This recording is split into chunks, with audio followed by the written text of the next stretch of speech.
If you are tired of trying to do 11 bajillion things at once, but really you're getting nowhere, then one of the things you may be doing wrong is multitasking. So let's look at the right way to do it, plus lots of other tips that are going to help you to save time while getting the important stuff done. Let's go. Hi guys, it's Laura from How to Get Your Shit Together, and I help busy people cut the crap and get back to happy.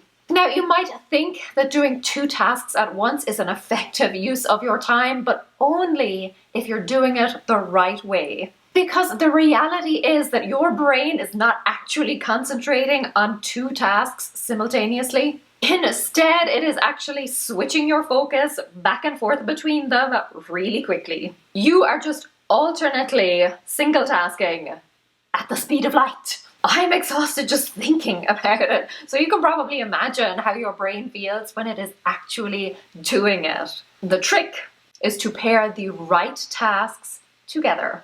There will be some tasks on your list that you can do pretty much on autopilot. They're pretty passive, so you can do them mostly without thinking. Some will be physical tasks and some will be mental tasks.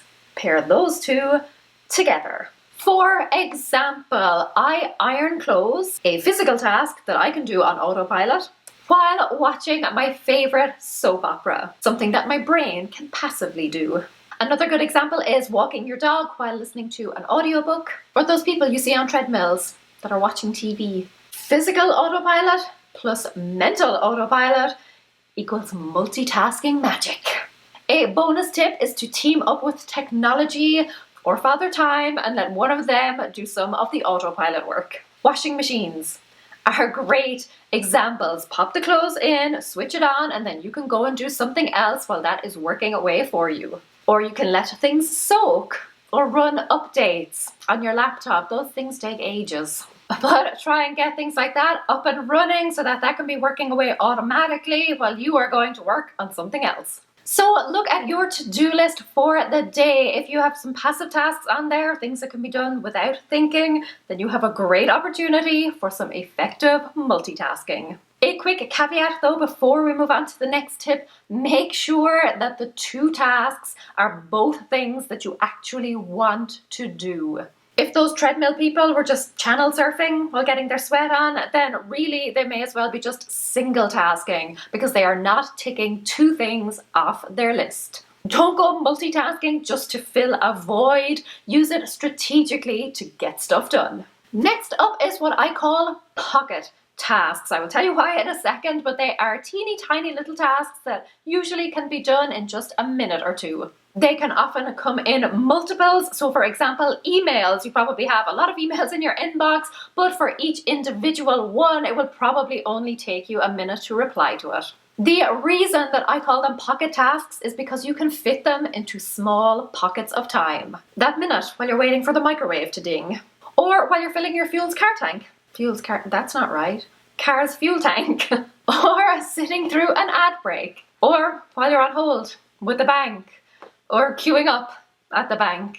Those are all perfect times to get pocket tasks done. The trick is to have identified your pocket tasks in advance, so if an opportunity presents itself, you won't have to waste time wondering what you can do.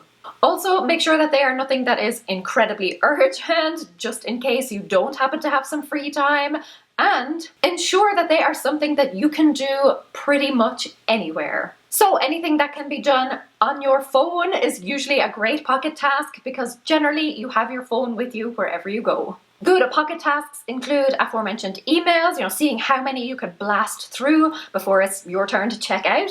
Also phone calls, reading. You will be amazed how many pages you can get through when you are just reading for a minute here and there. I always have an ebook ready to go on the Kindle app on my phone. Journaling or memory keeping, just taking a few seconds to jot down some thoughts and memories and ideas. Cleaning and decluttering. And even exercising, assuming that you are alone or that you don't mind doing squats in front of strangers. If you commit to doing jumping jacks or push-ups or crunches or whatever during every ad break that's on TV or while watching YouTube videos, you will improve your fitness. Again, just be sure that they are things that you actually want to do.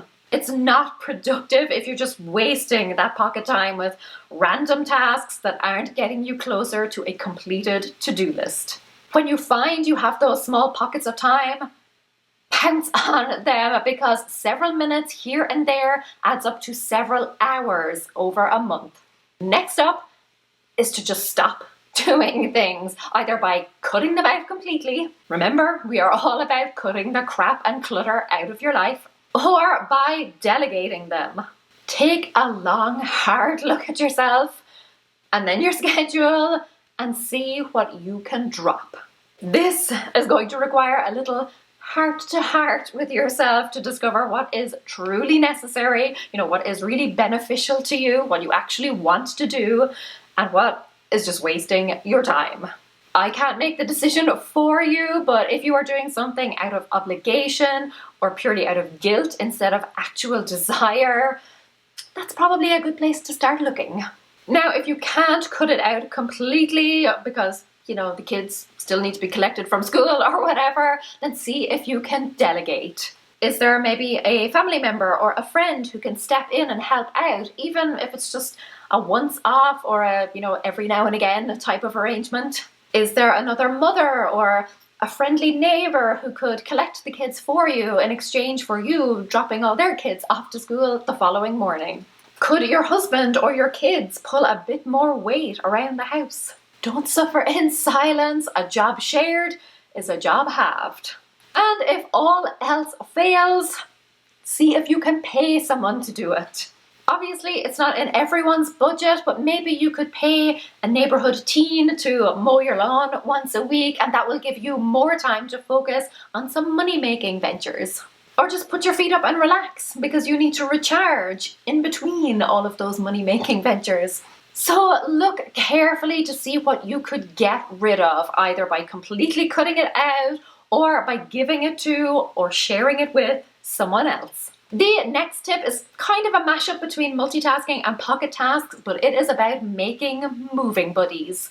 During our day, we all do a lot of wasted walking, so it is time to reduce that waste to get more done. The best example, and the one that is going to make a huge difference in your home, is that when you are about to leave a space to go somewhere else, have a look around and see if there is something that you can take with you. Are there dishes that you can bring to the kitchen? Are there dirty clothes that you can bring to the laundry room? Are there clean clothes that you can bring from the laundry room to the bedroom so that you don't end up treating the laundry room like a closet? Not that I have ever done that.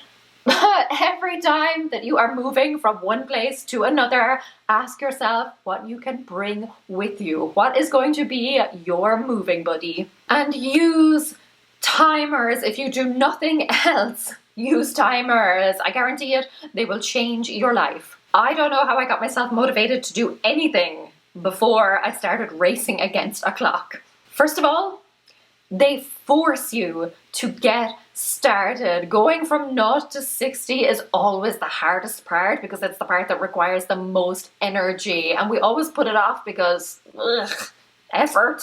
But when you set a timer for just 2 minutes, then you're like, right, fine, I suppose 2 minutes isn't too hard.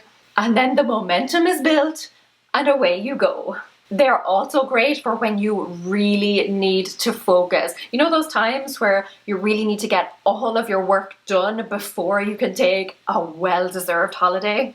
All of a sudden, you manage to get about a month's worth of work done in a single afternoon. That is the power of a deadline. You see, time is like a woman's handbag. It will expand to fit whatever you throw at it. If you have a project with a 3-week deadline, it is going to take you 3 weeks to do it. But if someone comes to you and says, yeah, I'm actually going to need that done by Monday.